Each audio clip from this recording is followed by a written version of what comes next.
Welcome back, guys. We are in for a treat with Dr. Carr Sterner here. She has quite the story to share of her evolution and her awareness to cellular healing in its connection to the self. Cell to self is what she calls it. So I'm going to open the floor for her to tell you a little more about who she is and her evolution to get to this place. Thanks, Lona. Well, I'm kind of coming from a place of empowerment through self-healing, and I think of that as moving from the cell to the self. And just to give you a little background, my training has been as an allopathic medical physician. So I practiced for 25 years as a family physician, and I am no longer doing that. I am now practicing as an Ayurvedic health practitioner, something that many people go, what the heck is that? Anyway, that's a whole other story, but it is a holistic form of practicing an ancient medical system that's based in nature. So much of what I do is very much going back to nature, our nature, as well as Mother Nature, and how do we create harmony between the inner and the outer self. For me as a healer, this was a healing journey, learning that all healing truly begins from within. I knew that, but allopathic medicine was a way that I lost sight of it. So I've been coming back to that. I figured, spiral? Yeah, full circle. So I'm going to start my story when I think my awareness really began to wake up in terms of my role as a healer was probably when I went to the first holistic type medicine conference for me called Food is Medicine. And this was the conference that made me cry. This conference, Food is Medicine, sounded pretty basic, pretty simple. We probably had about 2 days of nutritional information and training in med school. This conference left me with 6 inches. Days. So at the end of this conference, I measured my binder and it was like 6 inches of information. And that was really overwhelming. We actually started this conference with an overhead and back in the days of overheads, that was a chemical composition for a substance for which there was a prize if anybody at the conference could guess what the substance was by the end of the conference. So I think we counted out something like 39 chemical names, and these were like long names. Like I'm like, okay, I know that segment of it and that segment, but man, there's like 5 different things in between that I don't get for one chemical name. Nobody got it. End of the conference, they reveal that this is natural strawberry flavoring.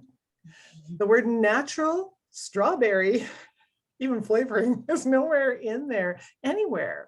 And it was really impactful to look at that information, that conference, something that you think of as, let food be thy medicine. Supposedly Hippocrates, actually, he might not have been the guy who originally said it, but this idea that the planet we live on, the environment we live with, has provided us with everything we need.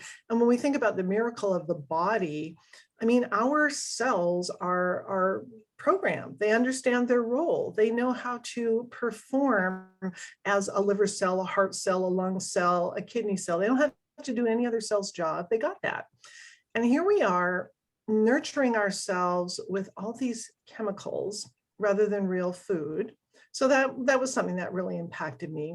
And that idea that we are one of the most developed nations when it comes to our medical knowledge and our research knowledge, and yet we're overfed and undernourished.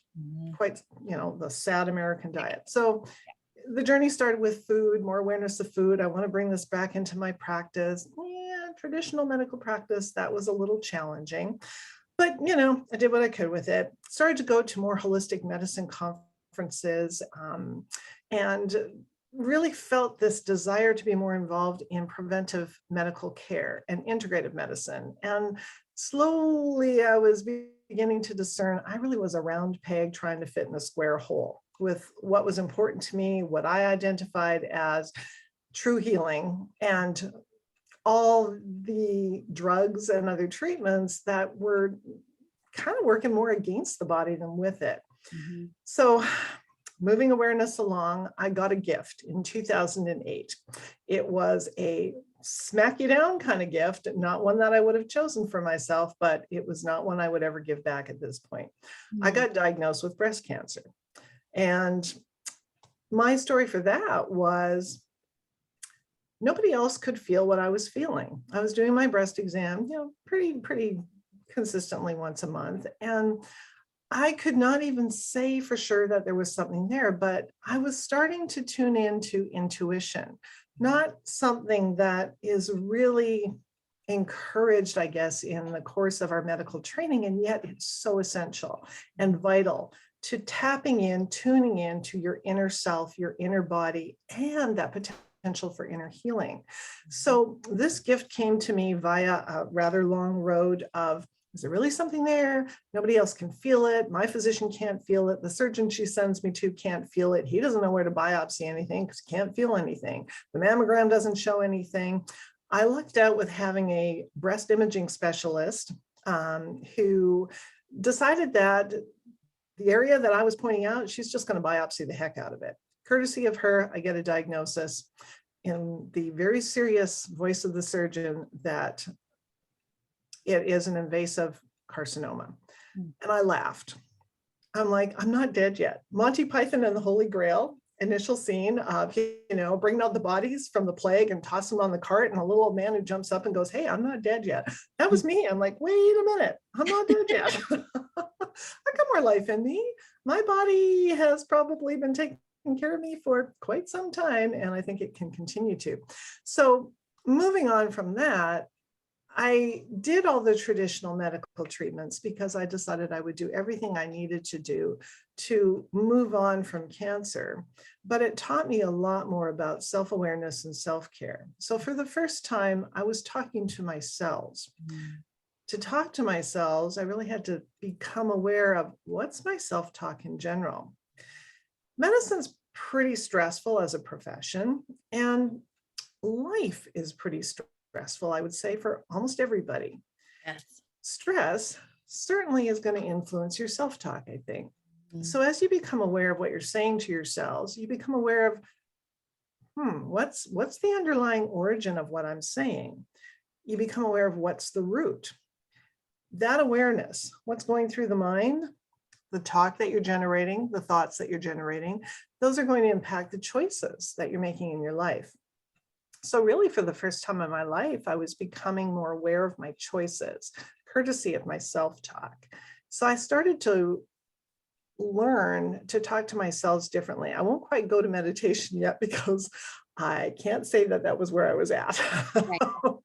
Which is good because a lot of people aren't there either. No, and that to me was really intimidating. Sit still, because that was my idea of meditation, and let all my thoughts go. Fat chance. I had an awful lot of thoughts. Like I was really in my head, and getting down into my heart.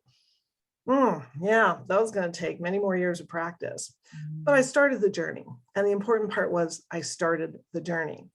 I continued to go to holistic medicine conferences. I continued to learn more about the things that were bringing me joy. I started to do laughter yoga. I participated in training in energy medicine healing. I learned life coaching. I started to have more fun. But at the same time, I was still stepping back into a changing system that was becoming more and more dysfunctional for me.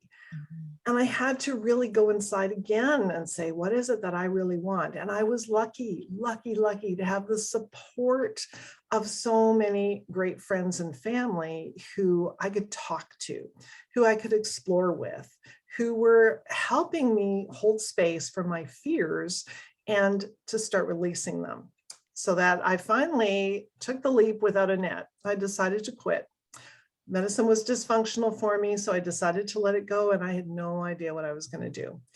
Within 3 months of letting go of medicine, practicing allopathic medicine, that is, I had an email from a friend, come join me on this hike. Well, can you see the mountain in the background? I grew up in Calgary, Alberta, Canada, and the mountains were my place to go for peace, for solitude, for renewal, back to nature. Yes, Hike, count me in. Didn't know where the hike was going or which mountain, which eventually I read through the rest of the email, and it was join me in this experience to start a school for Ayurveda. Ayurveda, yeah, okay, that word was kind of familiar, and I'd done this integrative medicine certification. But yeah, we did some review of this Ayurveda stuff there. It was that ancient Indian medical system, 5,000 plus years old. Deepak Chopra, yeah, that was the guy that was connected to it. That sounds good. I'll train in that. So I did my training in Ayurveda, part of which was the opportunity to train in body therapies. Go to the body therapy training. Woohoo, get to do like spa stuff to each other. Won't that be fun? These are sacred places to be. In Ayurveda, the body is sacred. The ritual of nourishing the body with food, back to food as medicine, is sacred. Recognition of the body is as multiple bodies, a physical body, a mental emotional body, and a consciousness or spiritual body. When you do something as simplistic as putting your hands on a body, something I had been doing in medicine for many years, there is a connection at a level that is beyond just the physiological, that is going through multiple levels of energy. There's a healing that is occurring that I am astounded by when I step back and think about the individuals I've seen and what they went through and experienced, and how then they would say, oh gosh, thank you for, creating this for me. But I didn't create anything. I finally got an opportunity to learn how to hold space for each person that I got to work with who created their own healing. In medicine, we would have called that the placebo effect. It was something that really was part of the push for me to leave medicine. The week before I made my decision, I actually had two patients I will never forget. One was a patient who thanked me for shaking his hand and looking him in the eye, because at this point, the electronic medical record was taking us to data entry. Not really getting to be that person who was alongside another person to give information and guidance as they progressed along their own healing journey.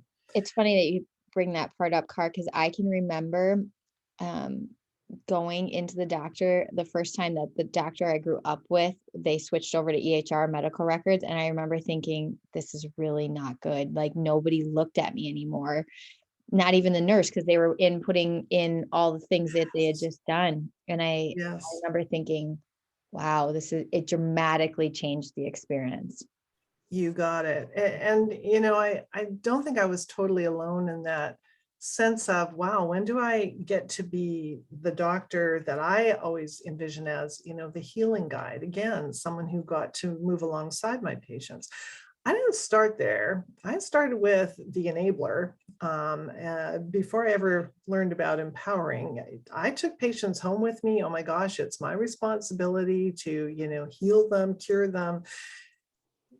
That was such a misunderstanding on my part.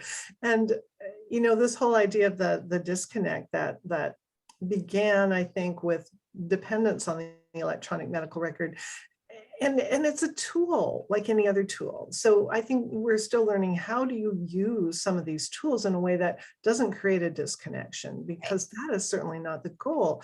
I know tremendously compassionate, knowledgeable, caring individuals who just want to do the job that they signed up for, and that is care for the health of their patients. And we've shifted so much into chronic disease management that opportunity to look at someone and just look at them and not be distracted by, I've got to, get this put into that electronic medical record and this information needs to go in.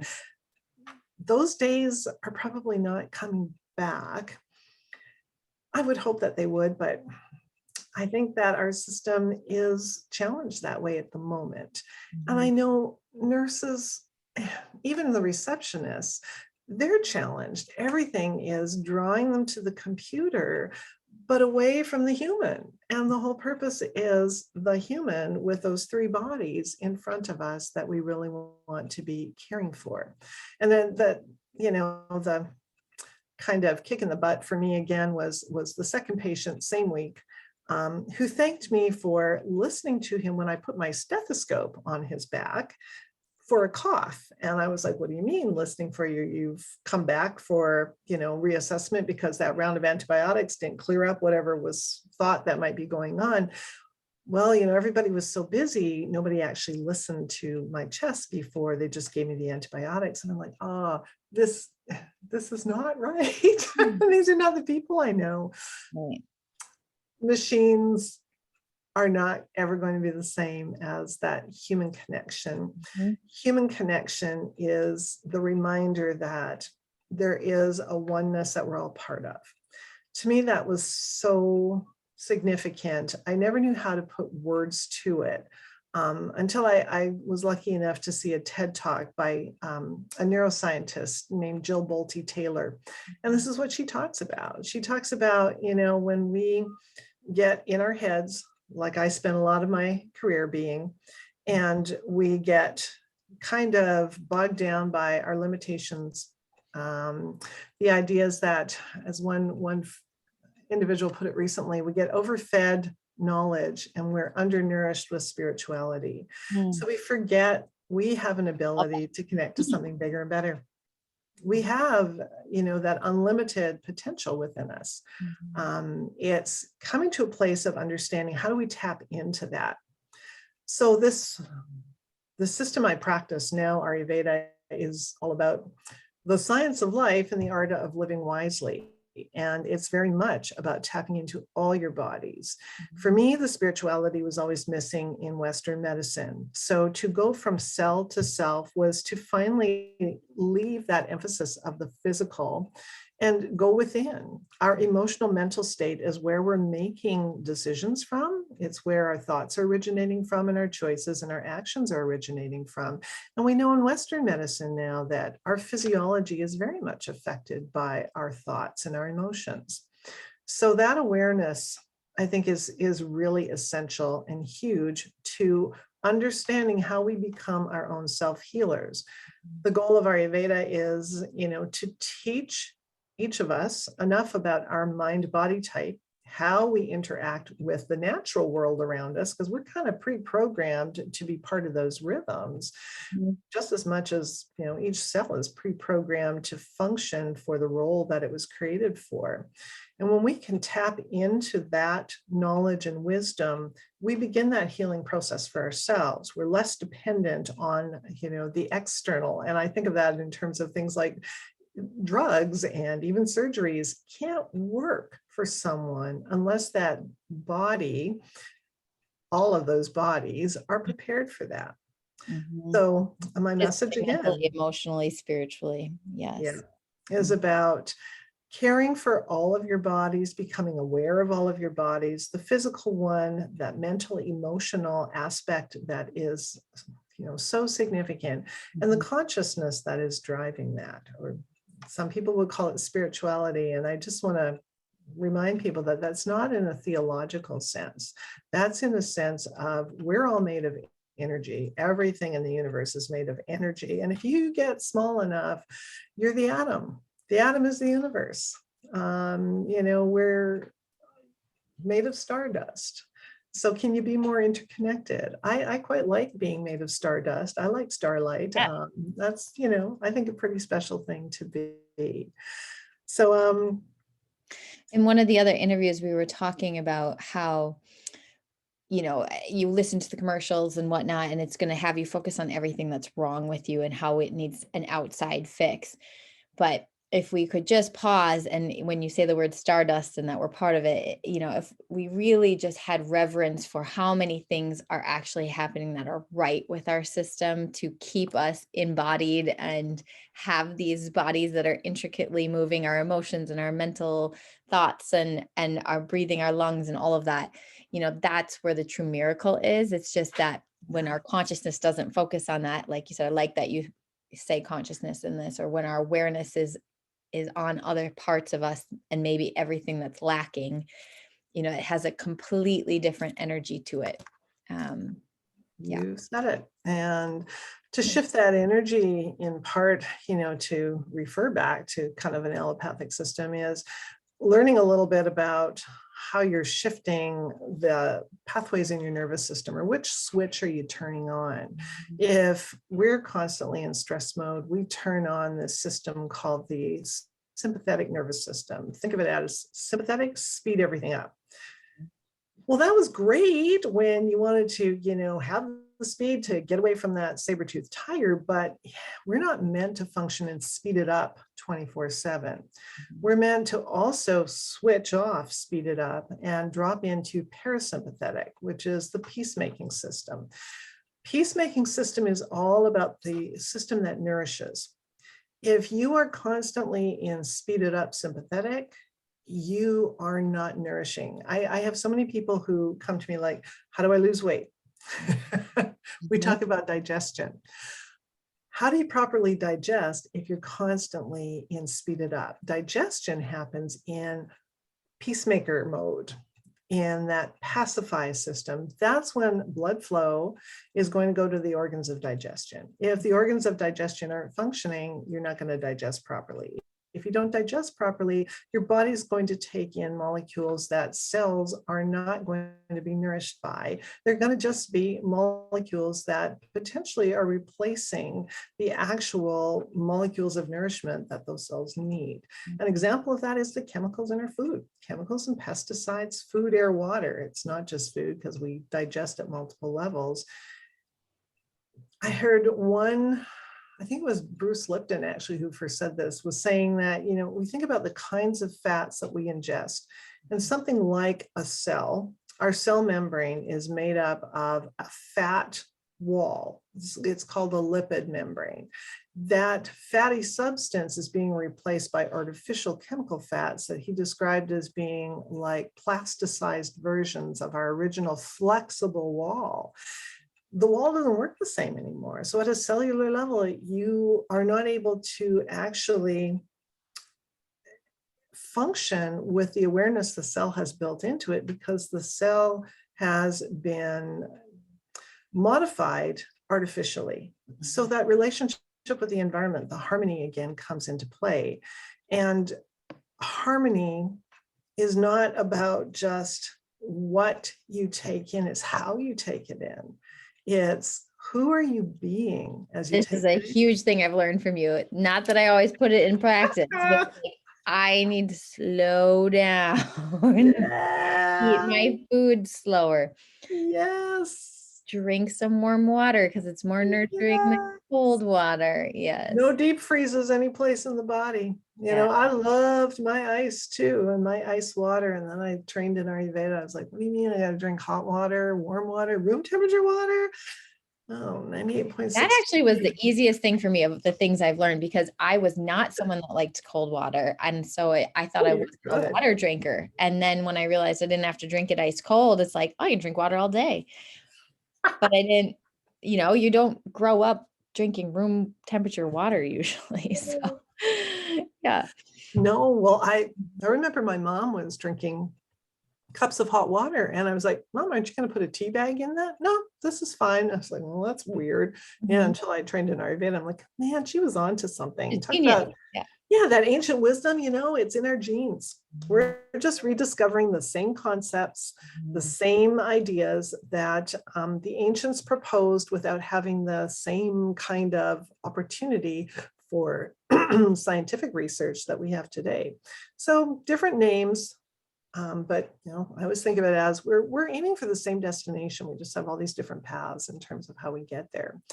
But ultimately, I think that healthcare is moving towards a model that is going to need to be based more on the idea of self-healing. Mhm. Drugs are not going to do it forever, Yeah. I and think we're they're seeing. not going to work. Mhm. Yeah.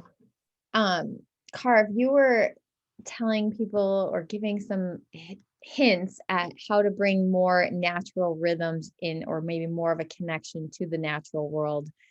What would be some of your starting points? I would say that probably one of the most important starting points would be routine.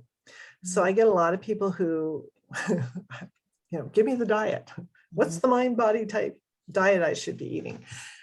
And again, it's not just about what you're eating, it's about how you're eating, when you're eating. So using that as an example, looking at your daily routine, what are you doing when? And different parts of the day are a little bit more optimal for different activities and optimal digestion.